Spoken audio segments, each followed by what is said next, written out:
When you think of Clint Eastwood, you might picture him as the tough, no-nonsense actor with an iconic scowl, someone you wouldn't want to mess with. So imagine this. A woman, clearly unaware of who she's dealing with, attempts to stop Clint Eastwood from boarding first class. She's about to regret it. Big time. Here's how it all went down. It was just another day at the airport.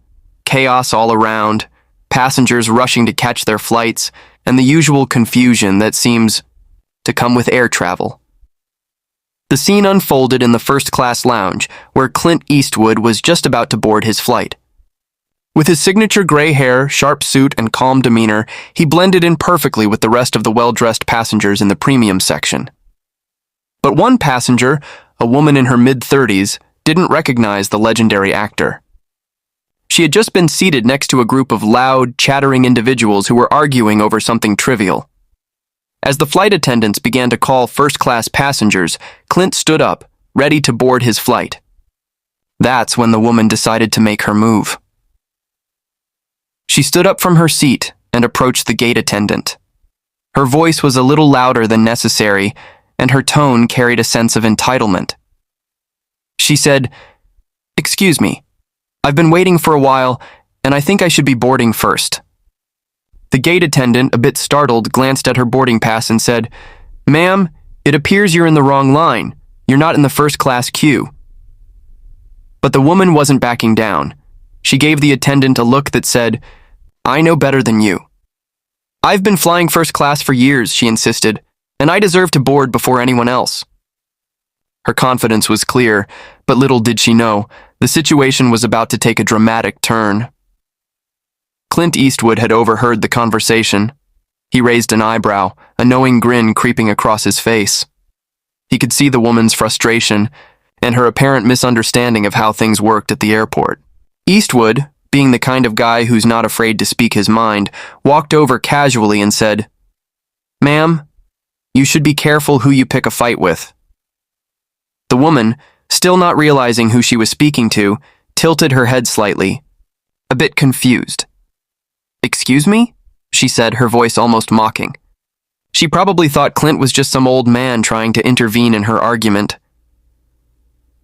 With a slight chuckle, Clint leaned in closer and said in that unmistakable gravelly voice, "You're talking to a man who's been fighting for his spot for decades. If you think you can beat me to first class, you might want to think twice." His words were calm, but carried a weight of experience, years of Hollywood stardom, gritty film roles, and a lifetime of confidence. The woman blinked in confusion, still not quite understanding, but as Clint looked at her, the reality began to settle in. Something about his presence, his demeanor, made her pause. Was he someone important? Maybe she had made a mistake. Her mind raced, trying to piece it together. Clint, sensing her hesitation, simply offered a sly smile and added, "I think you'll find that you don't want to pick a fight with a guy who knows how to handle a tough situation." The woman's face changed almost instantly. The realization hit her like a ton of bricks. She had been arguing with Clint Eastwood. The Clint Eastwood, the man who made his career playing tough guys in films like Dirty Harry and The Good, the Bad, and the Ugly. Her eyes widened and she took a step back, embarrassed and flustered. "Oh my God, I'm so sorry," she stammered, the color draining from her face. "I didn't realize—" Clint, ever the cool customer, simply gave her a nod as if to say, "No harm done." He didn't need to make a scene. His reputation and that gravelly voice were more than enough to put anyone in their place. But the woman was still in shock. I didn't mean to be rude. I didn't know who you were," she said, now realizing she had just tried to challenge one of the most legendary figures in Hollywood. Clint, with his characteristic dry humor, smiled faintly and replied, "Don't worry about it. You're not the first person who didn't recognize me, and you won't be the last." His tone was light, as if he didn't hold any hard feelings. The woman, now completely mortified, nodded furiously. "I really am sorry," she said again. "You're right. I shouldn't have assumed I had priority." Clint simply chuckled, softly, and gestured toward the first-class boarding line. You should be careful who you challenge, though. It's not always the person you think. As the woman stood there, still in disbelief, her friends gathered around her, offering sympathetic glances, but also a bit of laughter at the absurdity of what had just happened. One of them, who had been quietly watching the scene unfold, couldn't help but chuckle. "You literally just tried to stop Clint Eastwood from boarding," they said, shaking their head in disbelief. The woman sighed, her face still flushed with embarrassment. "I didn't know it was him at first. He didn't even look like he'd make a big deal out of it, but then when he spoke..." She trailed off, shaking her head. "I felt like a fool." Her friend put a reassuring hand on her shoulder. "You weren't the first person to not recognize him. But, I mean, it's Clint Eastwood. You don't get much more iconic than that." Despite her friend's reassurances, the woman's confidence had taken a massive hit. Clint's words and his presence had left an impression that wouldn't fade quickly. As she walked to her own seat in the boarding area, she could hear snippets of conversation around her, people still talking about what had just transpired. "Did you see that? She tried to argue with Clint Eastwood. I thought she was going to cry when he said that about fighting for his spot. Classic Clint." The whispers didn't help. She could feel the stares from passengers who had witnessed the exchange, and the realization of what she had done sunk in deeper. How many people had seen her go toe-to-toe with a legend? Meanwhile, Clint was already settled into his first-class seat, looking relaxed, as if nothing unusual had happened. As the flight took off, the cabin crew occasionally exchanged knowing glances when they walked by him. The woman, still on the same flight, couldn't help but think how surreal the whole thing was. By the time the plane was airborne, she had almost recovered from the embarrassment. She couldn't believe how Clint had handled the whole thing. Though, he had been so calm, so effortless, as if shutting down her little outburst was something he did on a regular basis. And honestly, it was clear he wasn't trying to make a scene. It was just that his reputation, built over decades of on-screen heroics and real-life composure, spoke volumes. As the flight continued, she couldn't stop thinking about the interaction. Maybe there was something about Clint Eastwood's style, his quiet confidence, that left an imprint on everyone who crossed his path. She reflected on the words he had said to her. "Be careful who you pick a fight with."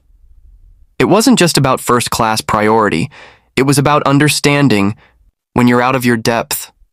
She had underestimated Clint, and in doing so, learned a valuable lesson in respect and humility. Back home, the story would become the subject of many conversations among her friends, family, and co-workers. It was hard to imagine that she'd ever live it down. But deep down, there was part of her that actually appreciated the lesson she'd learned from this. After all, it wasn't every day you got to experience such a memorable, humbling moment, especially with someone like Clint Eastwood. Meanwhile, Clint likely didn't give it another thought. He probably went on to film another movie, attend another event, and continue being the Clint Eastwood that everyone knows and respects. For him, this was just another day, another flight, another small moment in the grand scheme of a long, storied career. For the woman, though, this would be a story that she'd tell over and over, probably with a bit more humility than she would have before. She might laugh at it someday, but for now, every time she'd see Clint Eastwood's face on the big screen, she'd remember that moment when she tried and failed to challenge a man who had seen, done, and won far more than she could ever imagine.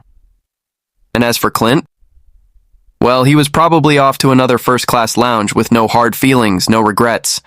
He had spoken his piece with just a few words and carried on, proving once again that sometimes actions and a few choice words are more powerful than any confrontation. As the weeks passed, the woman's story began to spread among her circle of friends and colleagues. At first, it felt a little too surreal to talk about. She had tried to stop Clint Eastwood from boarding, after all, something that sounded more like a scene from one of his movies than a real-life incident. But the more she reflected on it, the more she realized how bizarre and funny it was. It wasn't long before she started to embrace the humor in the situation. The initial embarrassment had faded, replaced by an understanding that some things were just out of her control.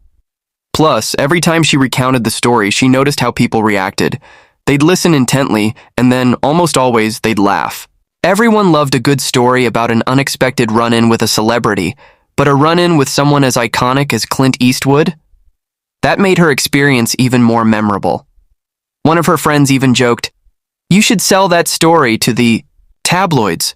Who wouldn't want to read about a woman trying to out-stubborn Clint Eastwood?" She laughed along, though she knew that wasn't really the point. But the more she thought about it, the more she realized how out of her league she had been in that moment. In fact, she was beginning to see it as a funny badge of honor. How many people could say they'd gone toe-to-toe with Clint Eastwood, even if it didn't exactly go in their favor? The encounter also sparked some deeper reflection on how we interact with people in positions of power or recognition. How easy it is to make assumptions about others based on appearances or the context of a situation. For her, it wasn't just about Clint Eastwood being a famous movie star. It was a reminder that we all have our roles and experiences that define us, and sometimes those experiences, like Clint's long career, are something you can't easily judge by a few moments of conversation. Months later, she found herself sitting in another airport lounge waiting for her next flight. She had just passed through security and was heading to the gate when she noticed a familiar face. A man in a dark suit, wearing glasses and exuding the same calm, composed energy she had seen that fateful day with Clint. This time she couldn't help but smile to herself. She wasn't sure if it was just coincidence or perhaps something more. After all, life often throws these small, ironic moments at us when we least expect them. But this time, she didn't feel the need to approach, argue, or assert herself. Instead, she took a seat in the lounge, watched as the man walked past, and simply nodded respectfully. If it was Clint Eastwood, or someone else equally notable, it didn't matter. She'd learned her lesson long ago. Some battles were better left unchallenged, and it was better to quietly appreciate the legacy of those who had earned it. As the years went by, the story of the woman who had tried to stop Clint Eastwood from boarding first class remained one of those memorable, almost mythical anecdotes in her life. Every time it came up in conversation, it was always met with laughter and some good-natured teasing. But no one could deny it. It was the story of a lifetime. And though the woman had learned to laugh at her mistake, Clint Eastwood probably didn't even remember it. After all, when you've lived a life as rich and full as his, one small moment in an airport lounge is just another drop in the ocean of unforgettable experiences. But for the woman, it was a lesson in humility, respect, and above all, the realization that sometimes the best way to handle a situation is to take a step back, listen, and understand who you're dealing with before you try to stand your ground. It might have been a mistake, but it was one that had shaped her perspective for the better. And in the end, maybe that's what Clint Eastwood was trying to teach her all along. Not with anger, not with confrontation, but with a few simple words and the wisdom of someone who had seen it all.